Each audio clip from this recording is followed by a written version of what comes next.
Sir আগামী কয়েকদিন কীরকম ওয়েদার থাকবে? বর্তমানে পশ্চিমবঙ্গের জন্য উল্লেখযোগ্য ওয়েদার সিস্টেম কিছু নেই, তবে বঙ্গোপসাগর থেকে জলীয় বাষ্পের প্রবেশ বাড়ার ফলে সর্বনিম্ন তাপমাত্রা সেটা স্বাভাবিকের থেকে কিছুটা বেড়ে গেছে। প্রায় 2 থেকে 3 ডিগ্রি মতো বর্তমানে বেশি রয়েছে সর্বনিম্ন তাপমাত্রা স্বাভাবিকের থেকে।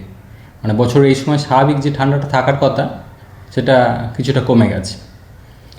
আজকের দিনটা অর্থাৎ 23 তারিখে দক্ষিণবঙ্গের জেলাগুলিতে প্রধানত মেঘলা আকাশ থাকবে। পশ্চিমের জেলাগুলোয় প্রধানত মেঘলা আকাশই, 2-1 জায়গায় খুব হালকা ধরনের বৃষ্টিপাতের সম্ভাবনা রয়েছে। পশ্চিমের জেলাগুলোয় প্রধানত মেঘলা আকাশই থাকবে, 2-1 জায়গায় খুব হালকা বৃষ্টি পশ্চিমের জেলাগুলোয় থাকার সম্ভাবনা থাকছে। তবে সিগনিফিক্যান্ট কিছু না, মানে খুব একটা এতে প্রভাব কিছু থাকবে না সেরকম। বৃষ্টি যদি হয়ও খুবই হালকা হবে পশ্চিমের জেলাগুলো।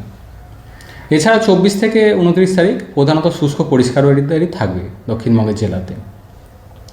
রাতের তাপমাত্রা যেটা বলা হলো, এখন যেটা চলছে স্বাভাবিকের থেকে 2 থেকে 3 ডিগ্রি মতো বেশি, এবং আগামী 1 সপ্তাহ মোটামুটি এইরকমই কন্টিনিউ করবে। অর্থাৎ তাপমাত্রা খুব একটা পরিবর্তন হবে না আগামী 1 সপ্তাহ। স্বাভাবিকের থেকে বেশিই থাকবে তাপমাত্রা, অর্থাৎ ঠান্ডাটা কিছুটা কম থাকবে। কলকাতা পার্শ্ববর্তী অঞ্চলে আজকের দিনটা প্রধানত মেঘলা আকাশ থাকবে। কাল থেকে প্রধানত শুষ্ক পরিষ্কার ওয়েদারই থাকবে। আর রাতের তাপমাত্রা, সর্বনিম্ন তাপমাত্রা কলকাতা পার্শ্ববর্তী অঞ্চলে মোটামুটি 17 ডিগ্রির কাছাকাছি থাকবে আগামী 1 সপ্তাহ, এবং দিনের তাপমাত্রা সর্বোচ্চ 26 থেকে 27 ডিগ্রির কাছাকাছি থাকবে।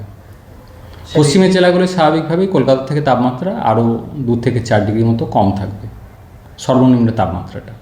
উত্তরবঙ্গের জন্য প্রধানত শুষ্ক ওয়েদারই থাকবে আগামী 1 সপ্তাহ। আজকের দিনটা মেঘলা আকাশ থাকবে।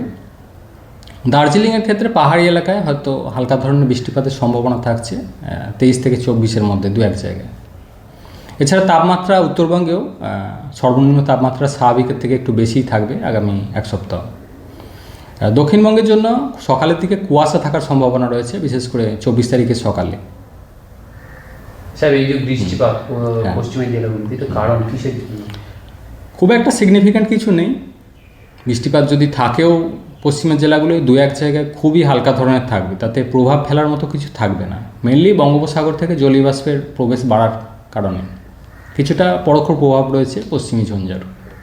বছরের শেষে যেরকম তাপমাত্রা বেড়ে গেছে, স্বাভাবিক থেকে 3 ডিগ্রি উপরে চলছে, নতুন বছরে কি আমরা শীতের আমেজ পাবো? না, নতুন বছরে অনেকটা দেরি রয়েছে, সেটার আপডেট পরে দেওয়া হবে। আগামী 1 সপ্তাহে তাপমাত্রা পরিবর্তন হবে না, মোটামুটি এইরকমই থাকবে, এবং স্বাভাবিকের থেকে 2 থেকে 3 ডিগ্রি মতো বেশিই থাকবে সর্বনিম্ন তাপমাত্রাটা।